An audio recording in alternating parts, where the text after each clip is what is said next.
Episode की शुरुआत किरण द्वारा नीलम से पूछने से होती है कि चोर कौन है और वह यहाँ क्यों आया है। नीलम किरण को बताती है कि उसने पुलिस को बुलाया है और उसे आश्वासन दिया है कि वे चोर के मकसद का पता लगा लेंगे। इस बीच मलिष्का को बलविंदर का एक संदेश मिलता है जिसमें उसे उससे मिलने के लिए कहा जाता है।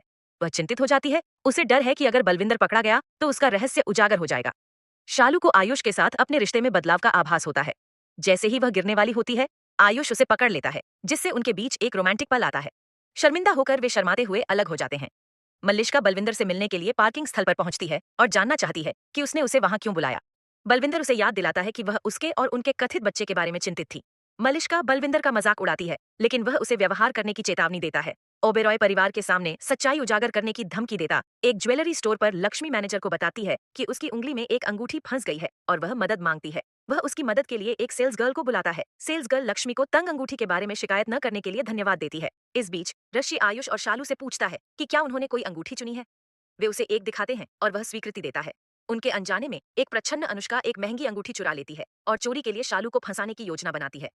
लक्ष्मी द्वारा मैनेजर को अंगूठी लौटाने के बाद वह शालू से पूछती है कि क्या उनकी खरीदारी हो गई है। शालू सहमत हो जाती है और रशी बिल का भुगतान करने जाता है।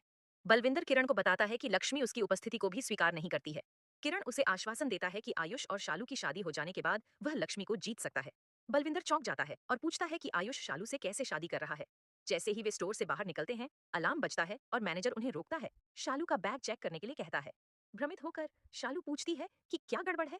मैनेजर समझाता है कि उन्हें उसके बैग की जांच करने की जरूरत है क्योंकि अलार्म बज गया। आरशी और आयुष शालू का बचाव करते हैं और जोर देते हैं कि यह गलतफहमी होनी चाहिए। इस बीच मलिष्का और किरण बलविंदर के साथ अपनी योजना पर चर्चा करते हैं और बताते हैं कि वह इस स्थिति का उपयोग लक्ष्मी को पाने के लिए कैसे कर सकता है। मैनेजर शालू के बैग की जांच करता है और चोरी की गई अंगूठी पाता है। मलिष्का बलविंदर को चेतावनी देती है कि वह अपनी सीमाएं पार न करे और उसे परेशान न करे। बलविंदर मलिष्का और किरण की योजना के लिए उनका आभारी है और खुशी खुशी वहां से चला जाता है। किरण और मलिष्का राहत महसूस करती हैं, यह सोचकर कि वे मुसीबत से बच गए हैं। शालू जोर देकर कहती है कि उसे नहीं पता कि अंगूठी उसके बैग में कैसे आई। अनुष्का को याद आता है कि कैसे उसने इसे चुपके से वहां रखा था। दुकानदार पुलिस को बुलाता है।